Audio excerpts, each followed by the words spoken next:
ਵਾਹਿਗੁਰੂ ਜੀ ਕਾ ਖਾਲਸਾ ਵਾਹਿਗੁਰੂ ਜੀ ਕੀ ਫਤਿਹ। ਤੁਸੀਂ ਦੇਖ ਰਹੇ ਹੋ ਦਾ ਪੰਜਾਬ ਲਾਈਵ।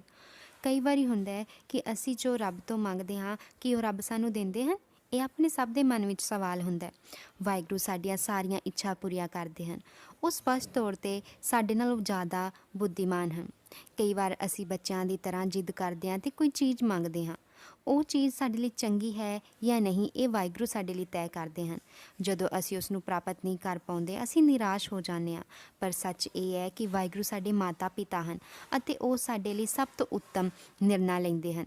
ਜੇ ਸਾਡੇ ਇਰਾਦੇ ਸ਼ੁੱਧ ਹਨ, ਸਾਨੂੰ ਯਕੀਨ ਹੈ ਆਪਣੇ ਪ੍ਰਭੂ 'ਤੇ, ਅਤੇ ਸਾਨੂੰ ਉਹਨਾਂ 'ਤੇ ਭਰੋਸਾ ਵੀ ਰੱਖਣਾ ਚਾਹੀਦਾ ਹੈ।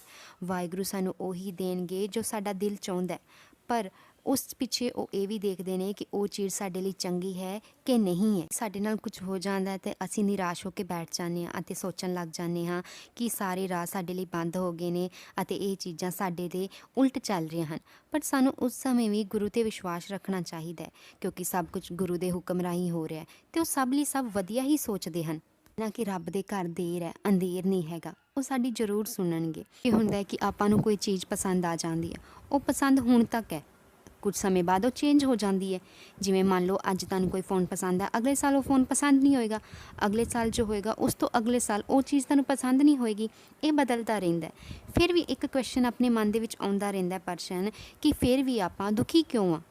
ਆਪਾਂ ਦੁਖੀ ਕਿਉਂ ਰਹਿੰਦੇ ਹਾਂ ਹਰ ਸਮੇਂ? ਪਾਣੀ ਜੇ ਸਮਝ ਆ ਜੇ ਤਾਂ ਇੱਕ ਕੁੜੀ ਸੀ, ਉਹ ਇੱਕ ਮੁੰਡੇ ਨਾਲ ਵਿਆਹ ਕਰਾਉਣਾ ਚਾਹੁੰਦੀ ਸੀ।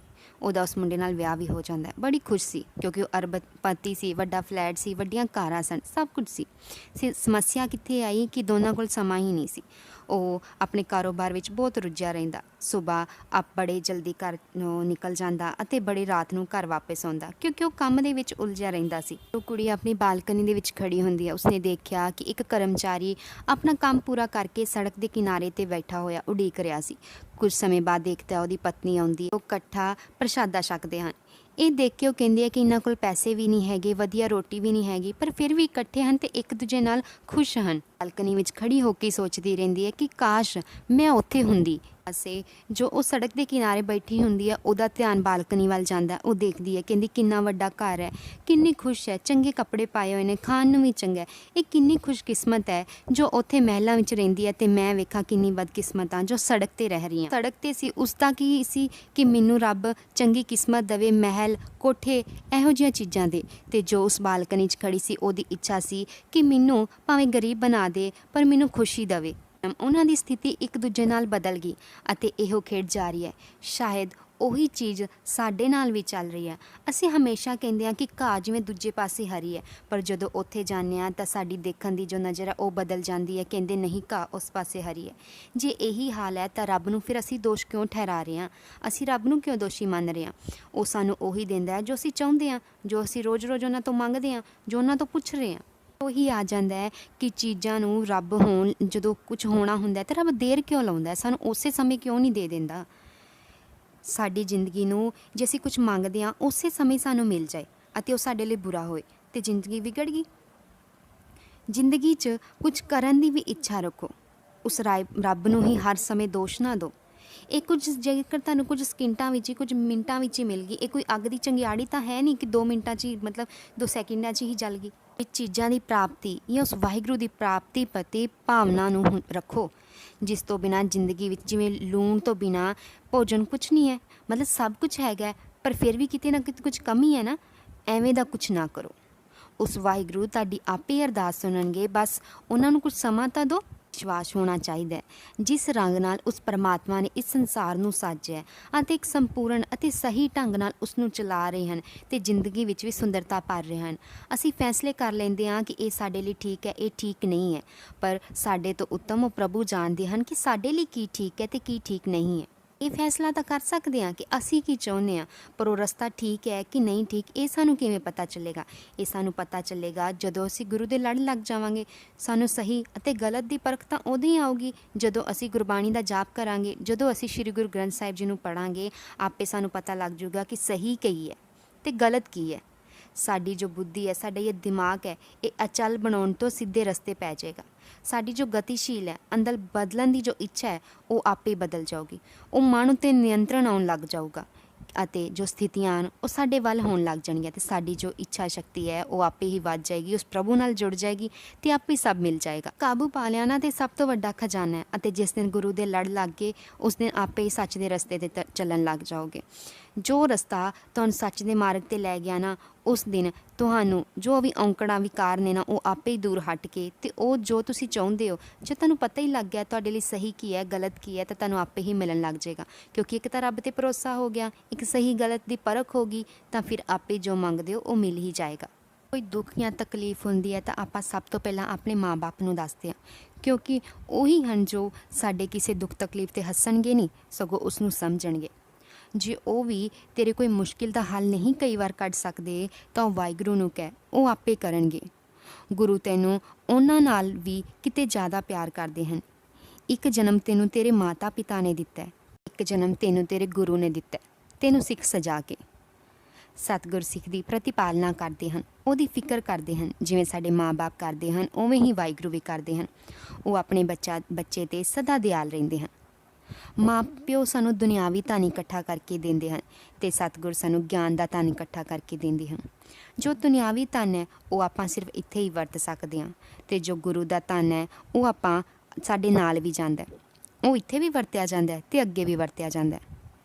ਮਾਂ ਪਿਓ ਨੇ ਜੋ ਧਨ ਦਿੱਤਾ ਸੀ, ਜੇ ਬੱਚਾ ਨਲਾਇਕ ਹੋ ਜਾਵੇ ਤਾਂ ਉਹ ਧਨ ਖਤਮ ਹੋ ਜਾਂਦਾ। ਭਾਵ ਜਿੰਨੀਆਂ ਮਰਜ਼ੀ ਤੰਜੋਰੀਆਂ ਭਰੀਆਂ ਹੋਣ, ਜੇ ਨਲਾਇਕ ਹੈ ਤਾਂ ਉਹ ਸਾਰਾ ਗਵਾ ਹੀ ਦੇਗਾ।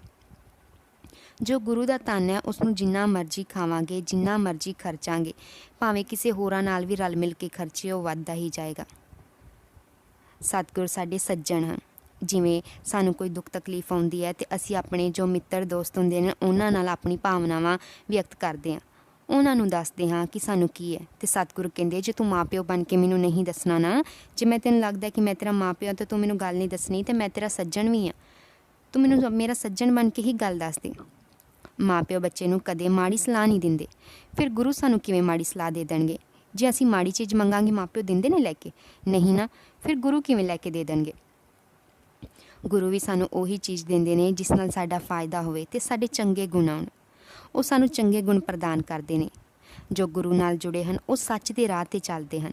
ਜੋ ਨਿਤਨੇਮ ਕਰਦੇ ਹਨ ਉਹ ਆਪੇ ਹੀ ਗੁਰੂ ਦੇ ਨੇੜੇ ਹੋ ਗਏ ਹਨ।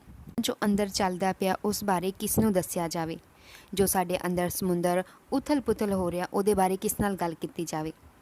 ਤਾਂ ਆਪਣੇ ਵਾਹਿਗੁਰੂ ਨਾਲ ਗੱਲ ਕਰ, ਆਪਣਾ ਹਿਰਦਾ ਉਹਨਾਂ ਨਾਲ ਫਰੋਲ, ਉਹ ਤੈਨੂੰ ਦੱਸਣਗੇ ਤੇਰੇ ਉਸ ਸਵਾਲ ਦਾ ਜਵਾਬ, ਉਹ ਤੇਰੇ ਲਈ ਚੰਗਾ ਹੈ ਕਿ ਨਹੀਂ। ਫਿਰ ਤੈਨੂੰ ਆਪੇ ਪਤਾ ਲੱਗ ਜਾਏਗਾ ਕਿ ਜੋ ਅਸੀਂ ਗੁਰੂ ਤੋਂ ਮੰਗਦੇ ਹਾਂ ਉਹ ਸਾਨੂੰ ਕਿਉਂ ਦਿੰਦੇ ਹਨ ਅਤੇ ਕਿਉਂ ਨਹੀਂ ਦਿੰਦੇ। ਅਤੇ ਮੈਨੂੰ ਅੱਜ ਪਤਾ ਵੀ ਲੱਗ ਗਿਆ ਕਿ ਮੇਰੇ ਮਨ ਅੰਦਰ ਜੋ ਚੱਲ ਰਿਹਾ ਉਹਦਾ ਜਵਾਬ ਸਿਰਫ ਗੁਰੂ ਹੀ ਦੇ ਸਕਦੇ ਹਨ, ਅਤੇ ਉਹੀ ਮੇਰੇ ਰਾਖੇ ਹਨ ਹਰ ਸਮੇਂ। ਜਦੋਂ ਮੇਰਾ ਗੁਰੂ ਹੀ ਮੇਰਾ ਰਾਖਾ ਹੈ ਤਾਂ ਫਿਰ ਮੈਨੂੰ ਉਹ ਤੱਤੀ ਹਵਾ ਲੱਗਣ ਹੀ ਨਹੀਂ ਦੇਣਗੇ। ਜੇ ਗੁਰੂ ਦੀ ਸਿੱਖਿਆ ਉੱਤੇ ਦ੍ਰਿੜ ਨਿਸ਼ਚਾ ਕਰ ਲਵਾਂਗੇ ਤਾਂ ਘਰ ਵੀ ਸੁੱਖ ਪ੍ਰਾਪਤ ਕਰਾਂਗੇ ਅਤੇ ਬਾਹਰ ਵੀ ਸੁੱਖ ਹੀ ਮਿਲੇਗਾ। ਜਿਸ ਦੀ ਕੋਈ ਰੱਖਿਆ ਨਹੀਂ ਨਾ ਕਰਦਾ ਉਸ ਦੀ ਗੁਰੂ ਰੱਖਿਆ ਕਰਦੇ ਹਨ। ਅਤੇ ਗੁਰੂ ਘਰ ਅੱਜ ਕਿੰਨੇ ਨਿਆਸਰਿਆਂ ਦੇ ਆਸਰੇ ਬਣੇ ਹੋਏ ਨੇ। ਆਪਾਂ ਦੇਖਿਆ ਹੋਵੇਗਾ ਕਈ ਲੋਕ ਐਸੇ ਹੁੰਦੇ ਹਨ ਬਜ਼ੁਰਗ ਜਿਨ੍ਹਾਂ ਨੂੰ ਘਰੋਂ ਬਾਹਰ ਕੱਢ ਦਿੱਤਾ ਜਾਂਦਾ, ਹੋਰ ਵੀ ਕਈ ਹਨ। ਤੁਸੀਂ ਅੱਜ ਦੇਖਿਆ ਹੋਵੇਗਾ ਇੰਨੇ ਸਾਰੇ ਇਤਿਹਾਸਿਕ ਗੁਰਦੁਆਰਿਆਂ ਵਿੱਚ ਬਜ਼ੁਰਗ ਬੈਠੇ ਹਨ ਕਿਉਂਕਿ ਉਹਨਾਂ ਨੂੰ ਘਰੋਂ ਬਾਹਰ ਕੱਢਿਆ ਗਿਆ, ਜੋ ਬਿਲਕੁਲ ਚੰਗੀ ਗੱਲ ਨਹੀਂ ਹੈ।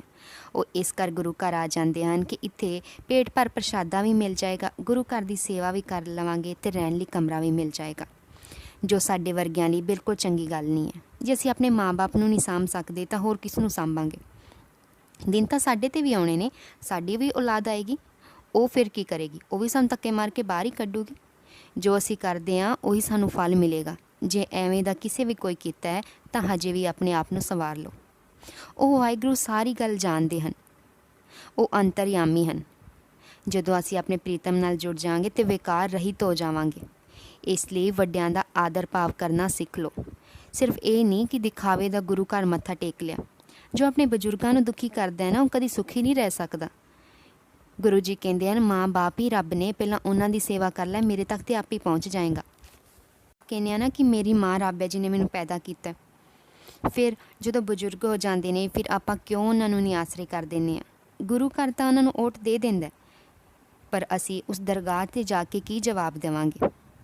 ਇਸ ਲਈ ਸਾਡੇ ਵਿੱਚ ਕਿਤੇ ਨਾ ਕਿਤੇ ਗਲਤੀਆਂ ਹਨ ਜੋ ਸਾਡੀ ਰੱਬ ਨਹੀਂ ਸੁਣਦਾ। ਨਹੀਂ ਤੇ ਰੱਬ ਨਾਲ ਸਾਡਾ ਕੀ, ਰੱਬ ਦਾ ਸਾਡਾ ਕੋਈ ਵੈਰ ਹੈ ਕਿ ਜੋ ਸਾਡੀ ਨਹੀਂ ਸੁਣਨਗੇ? ਉਹ ਤਾਂ ਸਭ ਦੀਆਂ ਹੀ ਸੁਣਦੇ ਹਨ। ਇੱਕ ਵਾਰੀ ਆਪਣੇ ਵਿੱਚ ਵੇਖੋ ਕਿ ਮੈਂ ਕਿੱਥੇ ਗਲਤ ਹਾਂ, ਰੱਬ ਮੇਰੀ ਕਿਉਂ ਨਹੀਂ ਸੁਣਦਾ ਪਿਆ। ਜਾਂ ਤਾਂ ਉਹ ਚੀਜ਼ ਤੁਹਾਡੇ ਲਈ ਠੀਕ ਨਹੀਂ ਹੈ, ਜਾਂ ਫਿਰ ਅਸੀਂ ਕਿਤੇ ਨਾ ਕਿਤੇ ਖੁਦ ਹੀ ਗਲਤ ਹਾਂ। ਤਾਂ ਜ਼ਰੂਰ ਝਾਤ ਮਾਰ ਕੇ ਦੇਖੋ ਕਿ ਮੈਂ ਸੱਚ ਦੇ ਰਾਹ 'ਤੇ ਚੱਲ ਰਿਹਾ ਹਾਂ।